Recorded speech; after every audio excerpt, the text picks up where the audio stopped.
কোনো ব্যক্তি যদি একটা কাপড় ক্রয় করে 10 দিরহাম দিয়ে, এর ভিতরে 1 দিরহাম হলো হারাম, 9 দিরহাম হালাল, 9টা টাকা হালাল, 1টা টাকা হারাম, সেই কাপড় গায়ে দিয়ে সে যদি নামাজ আদায় করে, লাম তুকবাল সালাতুহু, নবীজি বলেন তার নামাজ কবুল হবে না।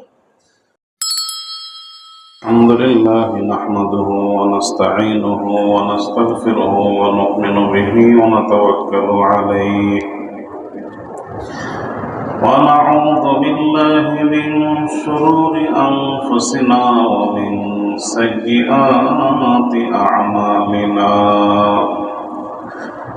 من يهده الله فلا مضل له ومن يضلله فلا هادي له ونشهد أن لا إله إلا الله وحده لا شريك له لا ضد له ولا ند له ولا مثل له ونشهد أن سيدنا وسندنا وحبيبنا ومولانا محمد الذي أرسله بالحق بشيرا ونذيرا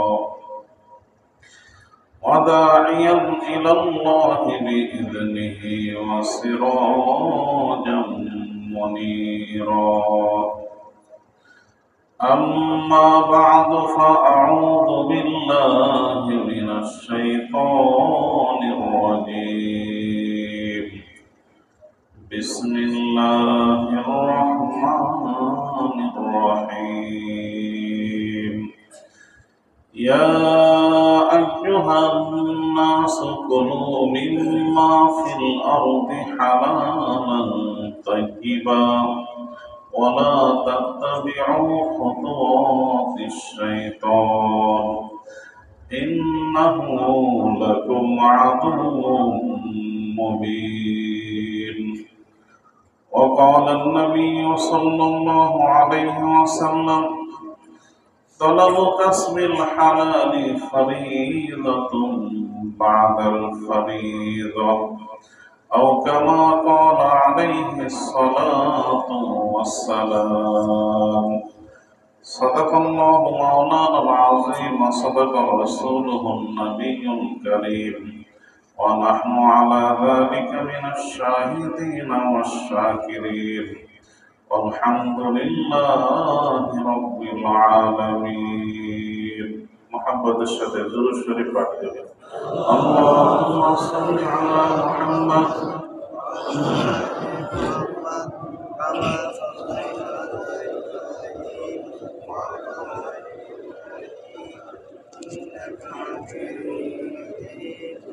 اللهم بارك على محمد وعلى آل محمد كما باركت على إبراهيم وعلى آل إبراهيم إنك حميد مجيد بلغ العلا بكماله كشف الدجى بجماله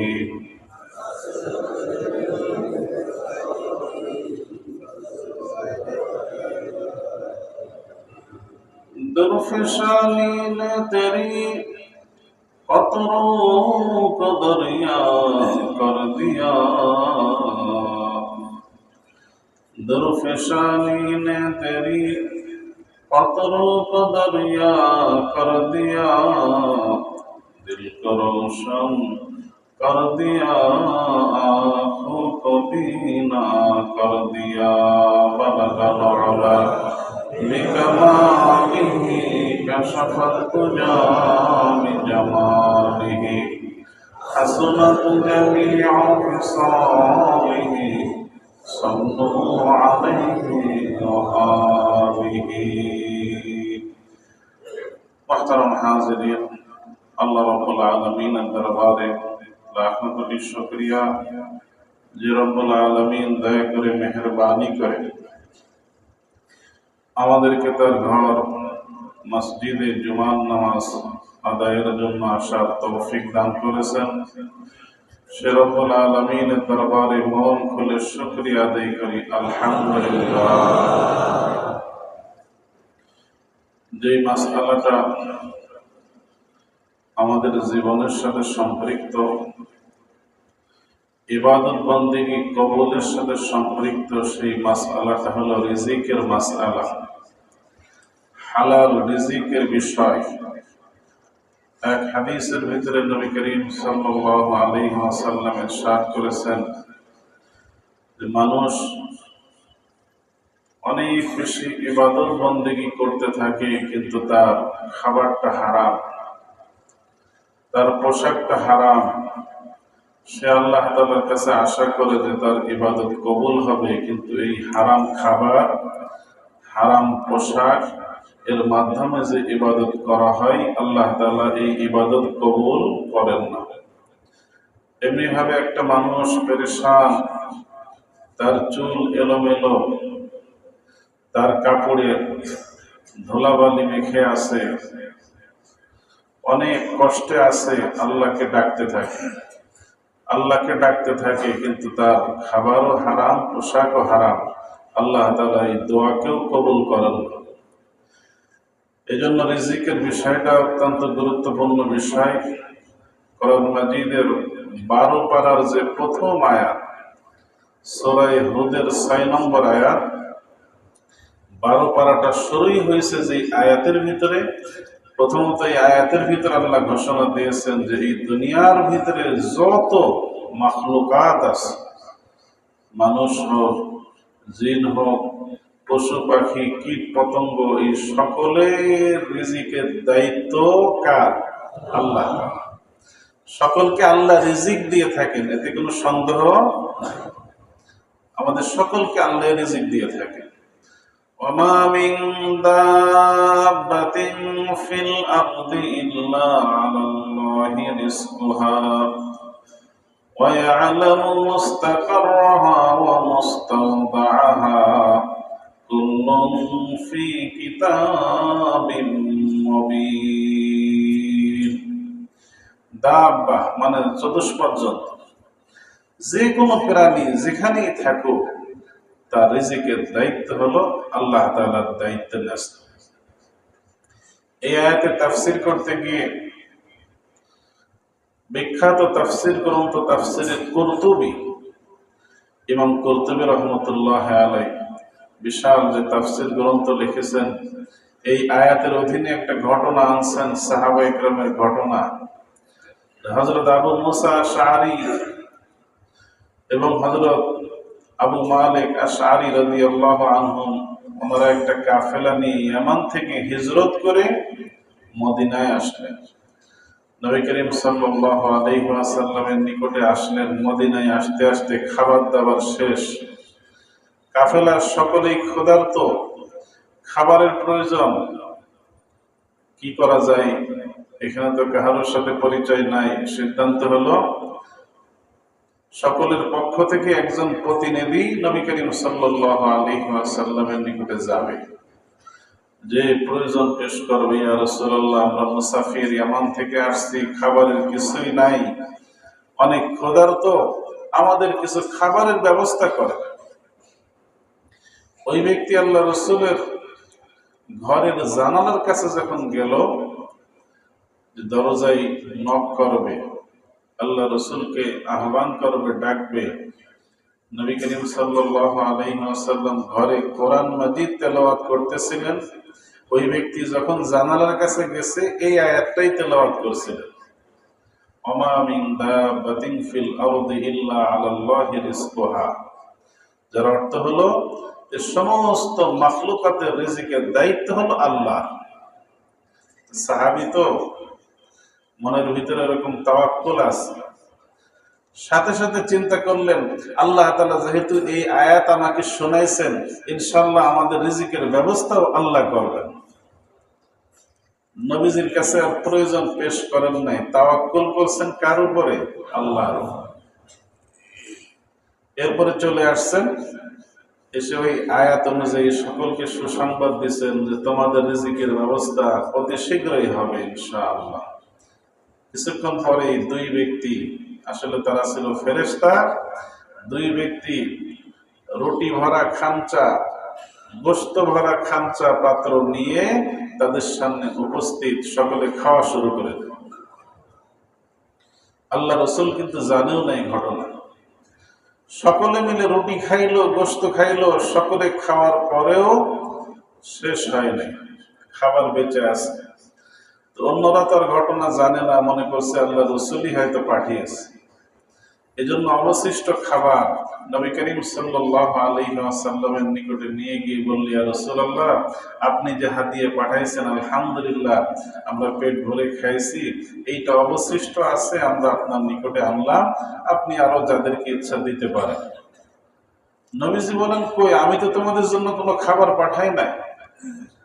পরে সমস্ত ঘটনা শুনে বললেন, আল্লাহ তাআলা কুদরতি ভাবে আসমান থেকে তোমাদের জন্য এই খাবার পাঠিয়ে দিয়েছে। তাহলে আল্লাহ তাআলা চাইলে আসমান থেকেও আমাদের রিজিক দিতে পারেন কি পারেন না? আপনারা কোরআন মাজিদের একটা সূরা পড়ে থাকেন, সূরাতুল মাইদা, আছে কি না? সূরাতুল মাইদা। এই মাইদা মানে কিন্তু খাবার। মাইদা অর্থ হলো দস্তরখানা, পরিবেশিত খাবারকে মায়েদা বলা হয়। তো এই সূরার নাম কেন সূরায়ে মায়েদা রাখা হলো? প্রত্যেক সূরার যে নাম রাখা হয়েছে, ওই সূরার ভিতরে কোনো ঘটনা, ওই সূরার ভিতরে বিশেষ কোনো আংশিক আলোচনার নামে নাম দিয়ে দেওয়া হয়েছে। যেমন সূরাতুল বাকারার ভিতরে, বাকারা মানে গরু, গাভী, গাভী সংক্রান্ত একটা ঘটনা আছে, যেটা 2 পৃষ্ঠার ঘটনা, কিন্তু সূরায়ে বাকারা তো প্রায় 2.5 পারা। ওই আংশিক ঘটনার দ্বারাই সূরার নাম রাখা হয়েছে সূরাতুল বাকারা। ওইরকম সূরাতুল মায়েদার ভিতরে ঈসা আলাইহিস সালাম এবং বনী ইসরাইলের খাবার সংক্রান্ত ছোট্ট একটা ঘটনা আছে। ওই ঘটনার দ্বারাই আল্লাহ তাআলা পুরা সূরার নাম দিয়ে দিয়েছেন সূরাতুল মায়েদা।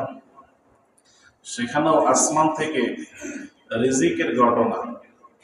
বনী ইসরাইল ঈসা আলাইহিস সালামকে অনেক কষ্ট দিয়েছিল। এমনকি আপনারা জানেন যে ঈসা আলাইহিস সালামকে তারা হত্যা করার জন্য ঘিরে ফেলছিল। আল্লাহ কুদরতি ভাবে জীবিত অবস্থায় ঈসা আলাইহিস সালামকে কোথায় উঠাই নিয়েছেন? আসমানে উঠাই নিয়েছেন। এজন্য আমাদের আকীদা, বিশ্বাস, কোরআন অনুযায়ী, হাদিস অনুযায়ী যে ঈসা আলাইহিস সালামের এখনো কি হয় নাই? ইন্তেকাল হয় নাই। উনি কিয়ামতের আগে আবার পৃথিবীতে আসবেন। পৃথিবীতে আসবেন, পৃথিবীতে এসে এই উম্মতে মুহাম্মাদের নেতৃত্ব দিবেন এবং ঈসা আলাইহিস সালামের নেতৃত্বে মুসলমানদের বিজয় হবে। উনি দাজ্জালকে হত্যা করবেন এবং ওই সময় পৃথিবী তার বরকতকে জমিনের উপরে উঠিয়ে দেবে। এমন বরকত হবে, সহিহ মুসলিমের হাদিস, প্রত্যেক মানুষের কাছে এত ধন সম্পদ পৌঁছে যাবে যে প্রত্যেকেই নিজের সম্পদ অন্যকে দিতে চাইবে, কিন্তু নেওয়ার মতন কোন লোক পৃথিবীতে খুঁজে পাওয়া যাবে না। এক একটা আনার এরকম আমরা যে রোদের যে ছাতা ব্যবহার করি, বৃষ্টির ছাতার মতন বড় হবে। এত বড় বড় আনার আল্লাহ তাআলা ওই সময় দান করবেন। পৃথিবীর সমস্ত বরকত জমিনের উপরে উঠিয়ে দিয়ে এরপরে আল্লাহ পৃথিবীকে ধ্বংস করবেন। তো ঈসা আলাইহিস সালামকে তারা এত কষ্ট দিয়েছে, আল্লাহ তাআলা তাদের থেকে, ষড়যন্ত্র থেকে হেফাজত করে ওনাকে জীবিত আসমানে উঠাইছেন। এই বনী ইসরাইল আবদার করে বসেছিল যে আপনি যদি সত্য নবী হন তাহলে একটা মুআজিজা দেখান। কি মুআজিজা? যে আল্লাহ তাআলা আসমান থেকে আমাদের সামনে খানচাই করে খাবার পাঠান, ওই খাবার মজা করে খাবো, এইটা যদি দেখাতে পারেন আপনাকে মানব। ঈসা আলাইহিস সালাম বললেন, হে বনী ইসরাইল, আল্লাহ তাআলার এইভাবে কুদরতকে তোমরা কামনা করো না, কারণ এইভাবে যদি আল্লাহর সাথে শর্ত আরোপ করো আর এরপরে যদি আবার কোনো ভুল ত্রুটি করো তাহলে সরাসরি গজব নেমে আসবে। আল্লাহর কথাকে শর্তবিহীন ভাবে মেনে নাও, এইটা করলে মানবো, এমন যদি করো এরপরে যদি আল্লাহ দেওয়া শর্তগুলো মানতে না পারো, বেয়াদবি হয়ে যায়, গজব কিন্তু দ্রুত চলে আসবে। কিন্তু বনি ইসরাইল মানার জাতি ছিল না, সব নবীকে এরা কষ্ট দিচ্ছে। আপনি বলেন যে ফিলিস্তিনে মানুষ হত্যা করে, এরা স্বয়ং নবীদেরকে হত্যা করছে বলেন নাউজুবিল্লাহ। জাকারিয়া আলাইহিস সালামকে হত্যা করছে, ওনার ছেলে ইয়াহিয়া আলাইহিস সালামকে হত্যা করছে। সেই জাতি ওরা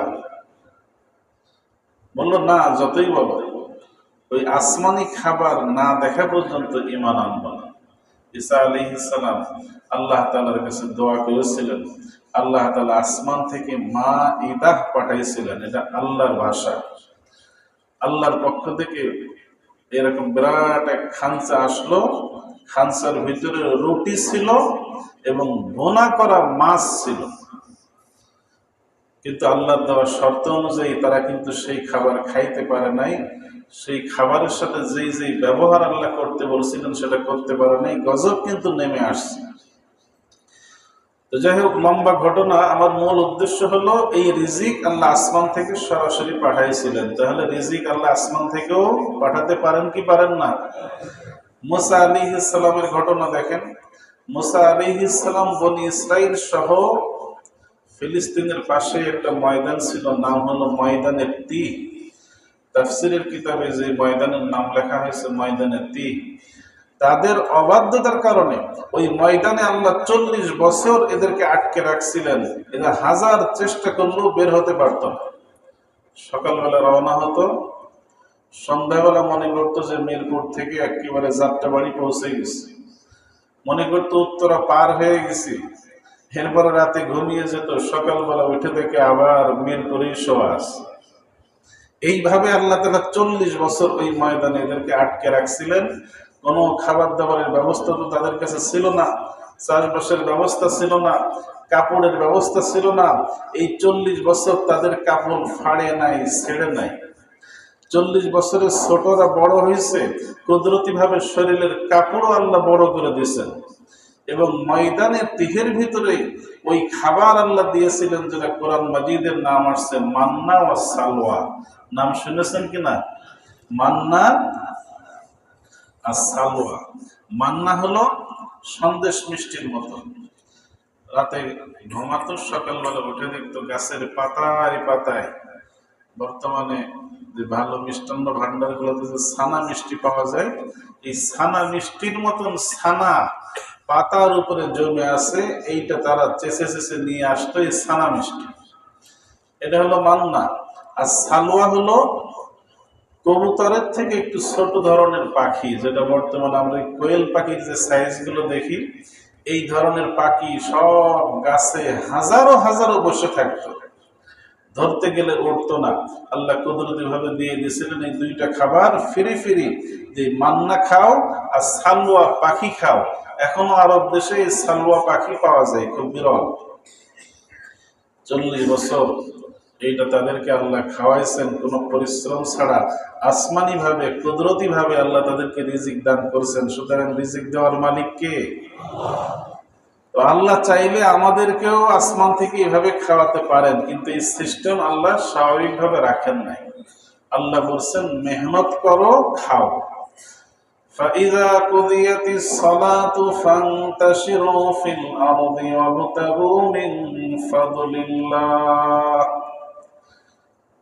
যখন নামাজ শেষ হয় জমিনের ভিতরে ছড়িয়ে পড়ো, وَابْتَغُوا مِنْ فَضْلِ اللَّهِ, এবং আল্লাহ তাআলার অনুগ্রহ তালাশ করো। মেহনত করে খাইতে হবে, তবে মেহনত করা সেই উপার্জন হারাম হতে পারবে না। কি হতে হবে? হালাল, হালাল হতে হবে। আল্লাহ তাআলা ইরশাদ করেন, ইয়া আইয়ুহান নাসু কুলু মিম্মা ফিল আরদি হালালান তাইয়্যিবা ওয়া লা তাত্তাবিউ খুতুওয়াতিশ শাইতান ইন্নাহু লাকুম আদুউম মুবিন। হে লোক সকল, তোমরা হালালান তাইয়্যিবা, পবিত্র হালাল খাবার ভক্ষণ করো, আর শয়তানের পদাঙ্ক অনুসরণ করো না। হারাম এর দিকে শয়তান নিয়ে যায়, শয়তানের পদাঙ্ক অনুসরণ করো না। ইন্নাহু লাকুম আদুউম মুবিন, শয়তান তোমাদের প্রকাশ্য দুশ্মন। হারাম খাবার যদি শরীরে যায়, আল্লাহ রসুল সাল্লাল্লাহু আলাইহি ওয়াসাল্লাম ইরশাদ করেন, লা ইয়াদখুলুল জান্নাতা জাসাদুন গুজিয়া বিল হারাম। যে শরীরে হারাম খাদ্য প্রবেশ করবে ওই শরীর জাহান্নামে যাবে, জান্নাতে যেতে পারবে না। জান্নাতে প্রবেশ করবে না, আগে জাহান্নামে যাবে। জাহান্নামের ভিতরে জ্বালানোর পরে ওই হারাম খাদ্য দ্বারা যে রক্ত হয়েছে, মাংস হয়েছে, সেগুলো জাড়িয়ে পুড়িয়ে পিওর করে তারপরে জান্নাতে নেওয়া হবে। প্রথমে তারা জান্নাতে যেতে পারবে না, প্রথমে জাহান্নামে যেতে হবে। অন্য হাদিসে নবীজি ইরশাদ করেন, মানিশতারা শাইআন বিআশারাতি দারাহিম ওয়া ফীহি দিরহামুন হারাম। কোন ব্যক্তি যদি একটা কাপড় ক্রয় করে 10 দিরহাম দিয়ে, এর ভিতরে 1 দিরহাম হলো হারাম, 9 দিরহাম হালাল, 9টা টাকা হালাল, 1টা টাকা হারাম, সেই কাপড় গায়ে দিয়ে সে যদি নামাজ আদায় করে, লাম তুকবাল সালাতুহু, নবীজি বলেন তার নামাজ কবুল হবে না। তাহলে ইবাদত বন্দেগী কবুল হওয়ার ক্ষেত্রে খাবার হালাল হওয়া, পোশাক হালাল হওয়া একটা গুরুত্বপূর্ণ একটা শর্ত। কত গুরুত্বপূর্ণ বিষয়! ইবাদত বন্দেগী আল্লাহ তাআলার কাছে কবুল হতে গেলে এই হালাল হওয়ার বিষয়টা অত্যন্ত গুরুত্বপূর্ণ বিষয়। হালালের ভিতরেই আল্লাহ তাআলা বরকত নিহিত রেখেছেন। বরকত আসে হারামের ভিতরে না হালালের ভিতরে? হালালের ভিতরে হলো বরকত। হালালের ভিতরে আল্লাহ তাআলা বরকত রেখেছেন, এবং হালাল খাওয়ার দ্বারা ইবাদত বন্দেগীর ভিতরে মজা পাওয়া যায়। হালাল খাইলে ইবাদত বন্দেগীর প্রতি আগ্রহ আসে। আর হারাম যদি পেটে যায় তাহলে ইমানের প্রতি অনাগ্রহ সৃষ্টি হয়, নামাজের প্রতি অনাগ্রহ সৃষ্টি হয়, সমস্ত ইবাদত বন্দেগীর প্রতি মানুষ আগ্রহ হারিয়ে ফেলে। দেওবন্দের ভিতরে একজন বুজুর্গ ছিলেন, উনি আলেম না, আবেদ মানুষ, অনেক ইবাদত গুজার মানুষ। দেওবন্দের মুরব্বীদের সোহবতের বরকতে অনেক স্বচ্ছ জীবন যাপন করতেন। সারাদিন উনি ঘাস কাটতেন। সারাদিন ঘাস কাটার পরে এক বোঝা ঘাস হতো, সেই ঘাস দেওবন্দের বাজারে ওঠাতেন। দেওবন্দের বাজারে ওই ঘাসের দাম উনি নিতেন মাত্র 6 পয়সা। যত চাহিদাই হোক, দাম বাড়াতেন না। নাম ছিল শাহজি আব্দুল্লাহ রহমতুল্লাহ আলাই। শাহজি আব্দুল্লাহ রহমতুল্লাহ আলাই ঘাসের বোঝা দেওবন্দের বাজারে আনতেন, 6 পয়সায় বিক্রি করতেন। 2 পয়সা গরিব মিসকিনকে দান করে দিতেন। 2 পয়সা নিজের পরিবারের ভরণ পোষণের জন্য ব্যয় করতেন, আর 2 পয়সা প্রতিদিন জমা করতেন। এইভাবে সারা বছরে 2 পয়সা জমাতে জমাতে তৎকালীন সময়ের 7 টাকার কিছু বেশি টাকা জমা হতো। এরপরে বছরে একদিন সাদা সিধা গুড়ের পায়েস তৈরি করে দেওবন্দ সহ বিশিষ্ট আলেম বুজুর্গদেরকে দাওয়াত করে খাওয়াতেন। বুজুর্গানে দিনকে নিজের বাড়িতে দাওয়াত করে খাওয়াতেন। আর ইয়াকুব নানতুবি রহমতুল্লাহ আলাইহির মতন ব্যক্তি, রশিদ আহমদ গাঙ্গুহি রহমতুল্লাহ আলাইহির মতন ব্যক্তি, ওনারা এই দাওয়াত খাওয়ার অপেক্ষায় থাকতেন। আশরাফ আলী থানভী রহমতুল্লাহ আলাইহির উস্তাদ, উনি যার কাছে বুখারী পড়েছেন, সেই বুখারীর উস্তাদের নাম হলো মাওলানা ইয়াকুব নানতুবি রহমতুল্লাহ আলাইহি। উনি ওই দাওয়াত খেতেন আর বলতেন, আমি তো সারা বছর শাহজি আব্দুল্লাহর ওই গুড়ের পায়েসের দাওয়াতের অপেক্ষায় থাকি। যদিও সাদা সিধা খাবার, সামান্য খাবার, কিন্তু ইখলাসের সাথে হালাল তরিকায় খাওয়ানোর কারণে ওই পায়েস খাওয়ার পরে 40 দিন পর্যন্ত আমার অন্তরে নূর অনুভূত হয়। 40 দিন পর্যন্ত ইবাদতের প্রতি আগ্রহ বেশি থাকে। এই জন্য আশরাফ আলী থানভী রহমতুল্লাহ আলাইহি উনি বলেছেন, বাবা মা যদি হালাল হারামের প্রতি খেয়াল রাখে, সন্তানের উপরও এর একটা প্রভাব পড়ে। থানভী রহমতুল্লাহ আলাইহি কিতাবের ভিতরে ঘটনা লিখেছেন, এক স্বামী স্ত্রী স্ত্রীর গর্ভে যখন সন্তান আসলো, তারা ওয়াদা করলো যে আগে যা করছি আগেও সতর্ক হয়ে চলছি, একটু না একটু ভুল হতে পারে, কিন্তু এখন যেহেতু সন্তান গর্ভে আসছে, সন্তানের উপরে হারামের যেন কোনো প্রভাব না পড়ে, এই জন্য এখন থেকে আমরা সম্পূর্ণ হালাল তরিকায় চলবো, কোনরূপ সন্দেহের বশবর্তী হয়েও হারামের কাছাকাছি যাব না। এভাবেই তারা চলেছে। সন্তান দুনিয়াতে আসছে, বড় হয়েছে। একদিন পিতার সাথে হেঁটে হেঁটে বাজারের দিকে যায়, প্রতিবেশীর বড়ই গাছের একটা ডাল রাস্তার দিকে চলে আসছে। ওই ছেলেটা হঠাৎ করে ওই ডাল থেকে বড়ই নিয়ে খাওয়া শুরু করছে। পিতা তাড়াতাড়ি বড়ইটা কেড়ে নিছেন, কিন্তু মনে বড় দুঃখ যে অপরের বড়ই গাছের বড়ই আমার সন্তান ছিঁড়ে খাবে। সন্তানের ভিতরে এই খারাপ অভ্যাসটুকু কিভাবে আসবে?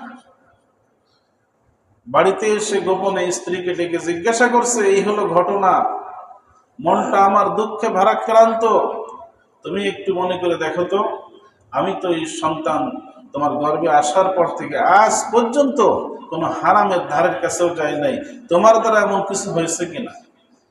স্ত্রী তখন বলে, হ্যাঁ, এই বরের লোভ আমিও একদিন সামাল দিতে পারি নাই, প্রতিবেশীর বড়ই গাছের ডাল আমাদের বাড়ির ভিতরে চলে আসছিল, আমিও সেখান থেকে বড়ই ছিঁড়ে খাইছিলাম।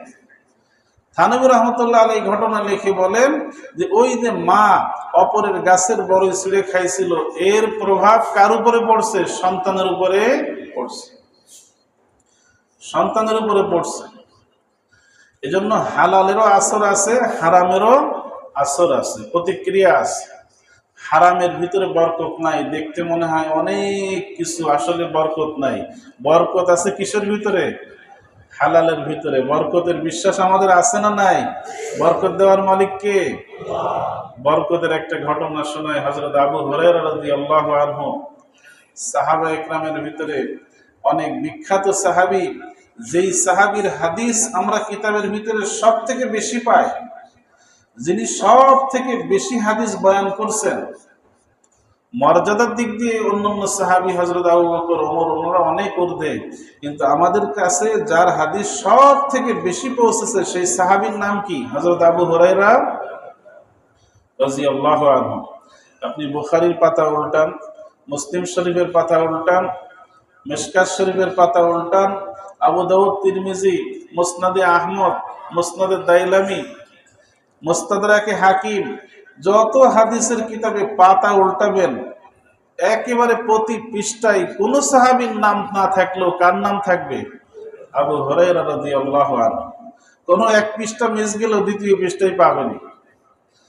এত হাদিস উনি বয়ান করেছেন, ওনার মাধ্যমে আমরা দিনের এত বেশি হাদিস পেয়ে গেছি। এই আবু হুরায়রা রাদিয়াল্লাহু আনহু একদিন নবী করিম সাল্লাল্লাহু আলাইহি ওয়াসাল্লামের নিকটে গিয়ে বললেন, ইয়া রাসূলুল্লাহ, আপনার দরবারে সব সময় পড়ে থাকি, আপনি অনেক কিছু বলেন, শত শত হাদিস বলেন, কয়েকদিন জমার পরেই হাজার হাজার হয়ে যায়, আমি আবু হুরায়রা সবগুলো মনে রাখতে পারি না। ইয়া রাসূলুল্লাহ, আমার জন্য একটু দোয়া করে দেন যেন সব হাদিসগুলো আমি মনে রাখতে পারি। নবী করিম সাল্লাল্লাহু আলাইহি ওয়াসাল্লাম আবু হুরায়রার চাদরের ভিতরে ফু দিয়ে বললেন, চাদরটা তোমার গায়ে এবার জড়িয়ে নাও। আল্লাহ রাসূলের ফু দিয়ে চাদর গায়ে জড়িয়ে নিলেন। হযরত আবু হুরায়রা বলেন, আল্লাহ রাসূলের এই ফুয়ের বরকতে এরপর থেকে নবীজি যত হাদিস শুনিয়েছেন, যত তাফসীর শুনিয়েছেন, যা কিছু আমাদের শুনিয়েছেন, জীবনের শেষ মুহূর্ত পর্যন্ত আমি আর বলি নাই। সুবহানাল্লাহ। এই গেল ইলমের বরকত। এরপরে একদিন বললেন, ইয়া রাসূলুল্লাহ, অন্যান্য সাহাবা ইকরামের ব্যবসা আছে, অন্যান্য সাহাবীদের ক্ষেত খামার আছে, কিন্তু আমি তো আপনাকে পাইছি এত দেরি করে। আল্লাহ রসুলের ইন্তেকালের মাত্র 3 বছর আগে উনি ইসলাম কবুল করেছেন 7 হিজরিতে। আমি এত দেরিতে আসছি, এই জন্য আমার তো ব্যবসায়ও যেতে মন চাই না, আমার চাষবাস করতেও মন চাই না। আমি কোথাও যাই না, শুধু আপনার হাদিসগুলো ছুটে যাবে, এলেম ছুটে যাবে। এই জন্য আমি খোদায় বড় কষ্ট করি, আমার কোনো ধন সম্পদ নাই। ইয়া রাসূলুল্লাহ, দোয়া করেন যেন আল্লাহ আমার রিজিকে বরকত দেই, দুনিয়ার কোনো ফিকিরের কারণে যেন আপনার হাদিসগুলো আমার থেকে ছুটে না যায়। আল্লাহ রসুল বললেন, আবু হুরায়রা, তোমার কাঁধে একটা থলে দেখা যায়, এটা কিসের থলে? আবু হুরায়রা বললেন, এটা একটা থলে যার ভিতরে আমি কিন্তু খেজুর রেখে দিই, যখন ক্ষুধা লাগে দুই একটা খেজুর বের করে খাই, এখনো কিছু খেজুর এর ভিতরে আছে। আল্লাহ রসুল বললেন, থলেটা আমার কাছে দাও। নবীজি দোয়া পড়লেন, দোয়া পড়ে ওই থলের ভিতরে ফু দিলেন, ফু দিয়ে বললেন, কাঁধে ঝুলাও, আর এর দিকে নজর করবে না, যখনই ক্ষুধা লাগবে নিজেও খাইবে, পরিবার পরিজনকে খাওয়াবে। আবু হুরায়রা রাদিয়াল্লাহু আনহু বলেন, এরপর থেকে যখনই হাত দিই শুধু খেজুর আর খেজুর বের হতে থাকে। সুবহানাল্লাহ।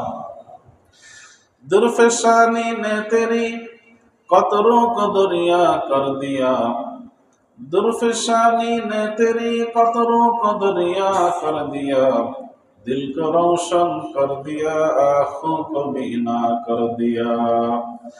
আল্লাহ রসুলের হায়াতে 2 বছর ধরে আবু হুরায়রা ওই থলের খেজুর খেয়েছেন। নবীজি সাল্লাল্লাহু আলাইহি ওয়াসাল্লাম দুনিয়া থেকে চলে গেলেন। আবু বকর রাদিয়াল্লাহু আনহুর খেলাফত আমল শুরু হলো। উনিও 2 বছরের বেশি খেলাফত করলেন। হযরত আবু হুরায়রা ওই থলের থেকে 2 বছর আরো খেজুর খাইলেন। হযরত আবু বকর দুনিয়া থেকে চলে গেলেন। হযরত ওমর ফারুক রাদিয়াল্লাহু আনহু আমিরুল মুমিনিন হলেন 12 বছর।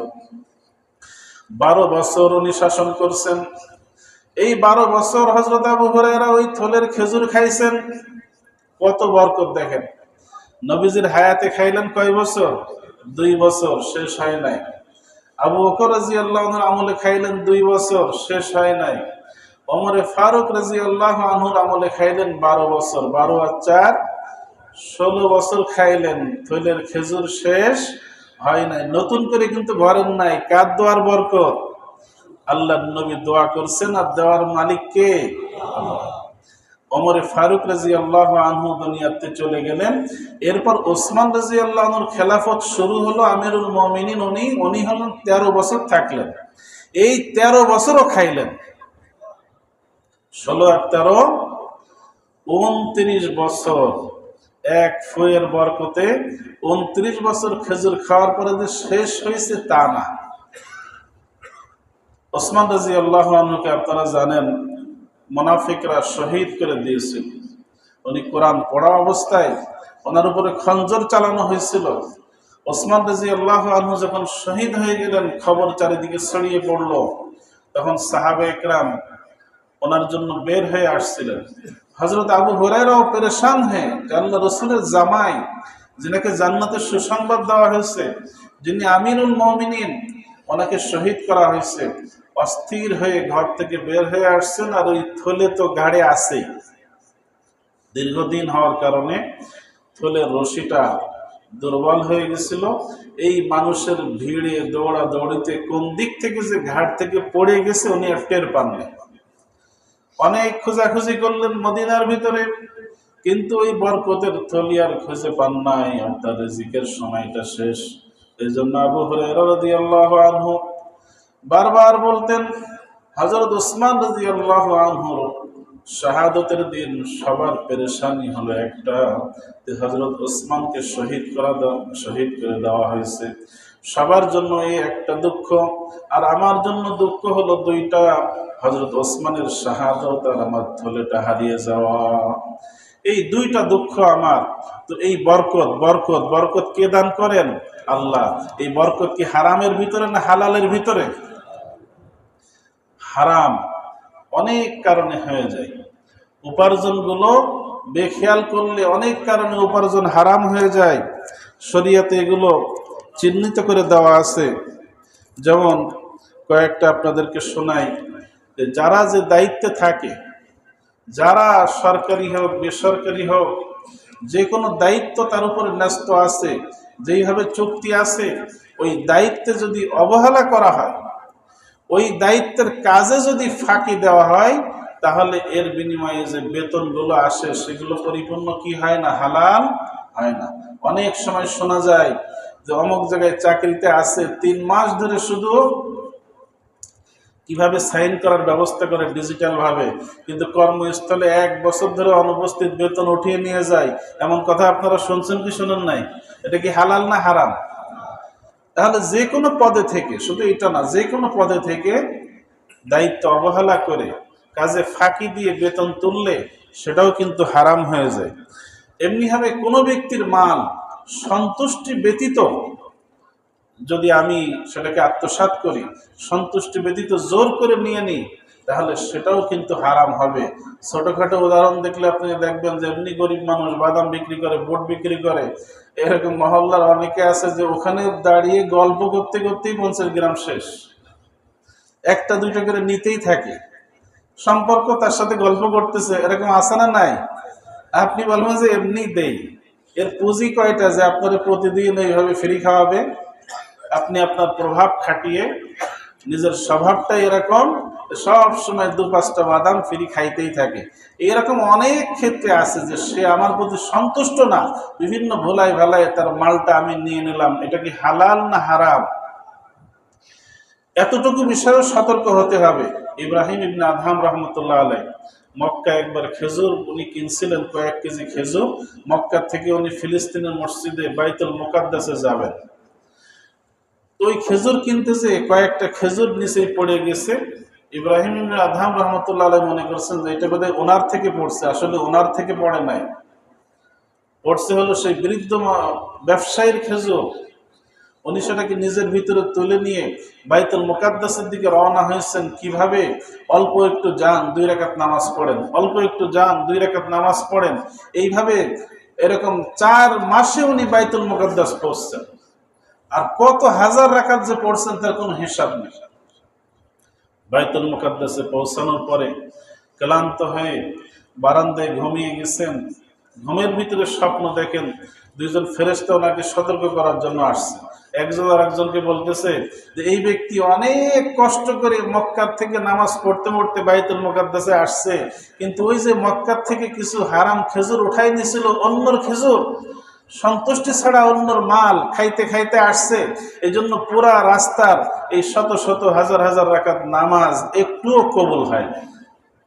এইরকম ব্যক্তি যখন এরকম স্বপ্ন দেখে তখন ওনার অবস্থাটা কি হয়? তাড়াতাড়ি উঠে পড়ছে, বাইতুল মুকাদ্দাসের অবস্থান করেন নাই, দৌড়াতে দৌড়াতে যত দ্রুত সম্ভব উনি মক্কায় পৌঁছে খোঁজ খবর নিয়ে দেখেন যে ফেরত দেবেন সে বৃদ্ধ ব্যবসায়ীর ইন্তেকাল হয়ে গেছে। খুঁজে খুঁজে তার ওয়ারিসদেরকে বের করছেন, কতটুকু আর, কিন্তু সেই হক ছেলের কাছে পৌঁছাইছেন, মেয়ের কাছে পৌঁছাইছেন, স্ত্রীর কাছে পৌঁছাইছেন, সবার থেকে মাপ চাইছেন। এর পরের দিন যখন আবার নামাজ পড়ে উনি ঘুমাইছেন, স্বপ্নের ভিতরে ওনাকে বলা হচ্ছে এই গত 6 মাসে যত ইবাদত করছো তার থেকে আজকের একদিনের ইবাদত আল্লাহর কাছে অনেক দামি। সুতরাং সন্তুষ্টি ব্যতীত কারণ মাল ভক্ষণ করা এটা হারাম হবে। সুদের মাল হারাম, ঘুষের মাল হারাম। এমনিভাবে মানুষের ক্ষতি করে যে সম্পদ অর্জন করা হয়, একজনের জমিতে জোর করে যে আমি কিছু একটা করে উপার্জন করতে থাকলাম এরকম, আর আমার প্রতিবেশীকে কষ্ট দিয়ে আমি কোনো উপার্জন করলাম, যেটা মানুষের ক্ষতি হয়, এক কথায় মানুষের ক্ষতি করে, এরকম ক্ষতি যেখানেই হবে সেটা খেয়াল করতে হবে, সেরকম উপার্জন হালাল হবে না। এমনিভাবে পদের প্রভাব খাটিয়ে অনেক সময় উপার্জন করা হয়। সাধারণ মানুষ গেলে, দোকানে গেলে কিন্তু এমনি হাদিয়া দেয় না, কিন্তু ওসি সাহেব যে বসছে ভয়তে এমনি বলতেছে ভাবির জন্য একটা শাড়ি নিয়ে যান, এরকম ভাগ্নির জন্য একটা 3 পিস নিয়ে যান। আচ্ছা, এটা তো পদের প্রভাবে দিতেছে। যার পদ আছে তাকে এই ব্যাপারে সতর্ক হতে হবে যে আমার এই পদের ভয়ে অনেকেই ফ্রি দিতে পারে, মামলার ভয়ে, শাস্তির ভয়ে দিতে পারে, কিন্তু আমি নেব না, আমি এটা গ্রহণ করব না। তাকে সতর্ক হতে হবে। মানুষ পদের ভয়ে, পদমর্যাদার ভয়ে যাকে কিছু দেই, এই ভয়ে ভয়ে দিলে সেটা হারাম হয়। প্রতারণা করে যা কিছু উপার্জন করা হয় এটা হারাম হয়। মানুষের খাবারের ভেজাল দিয়ে যদি কিছু উপার্জন করা হয়, 1 নম্বর সরিষার তেল বলে বিক্রি করতেছে, 3 নম্বরটা একেবারে, এটা কি হালাল হবে না হারাম হবে? এরকম ফল মেডিসিন মিশ্রিত করে, যেটা মানুষের শরীরকে নষ্ট করে দেবে, ফরমালিন মিশিয়ে মাছ বিক্রি করতেছে, ফরমালিন মিশিয়ে আম, এরপরে বলতেছে সম্পূর্ণ পিওর আম, পিওর মাছ, এরকম ভেজাল করে বিক্রি করলে এটা হালাল না হারাম? এটা হারাম হবে। ওজনে কম দিয়ে যদি বিক্রি করা হয়, ডিজিটাল মেশিনেও নাকি বিভিন্নভাবে কম দেওয়া যায়, এরকম যে কোনো তরিকায় ওজনে কম দিলে সেটা হারাম হয়ে যাবে। আল্লাহ তাআলা এরকম সমস্ত ধরনের হারাম থেকে আমাদের সকলকে বেঁচে থাকার তৌফিক দান করেন। আল্লাহ তাআলার খাঁটি বান্দা হয়ে, খাঁটি মুমিন হয়ে আমাদেরকে দুনিয়ার থেকে যাওয়ার তৌফিক দান করেন। আমিন।